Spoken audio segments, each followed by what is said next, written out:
படைத்தவன் மேல் பழியும் இல்லை, பசித்தவன் மேல் பாவம் இல்லை.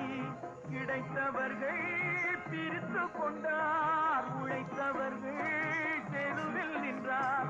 பலர் வாழ வாழ சிலர் வாழ வாழ ஒரு போதும் தெய்வம் பொறுத்ததில்லை.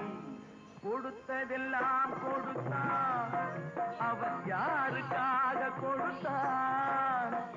ஒருத்தருக்காக கொடுத்தார், இல்லை ஊருக்காக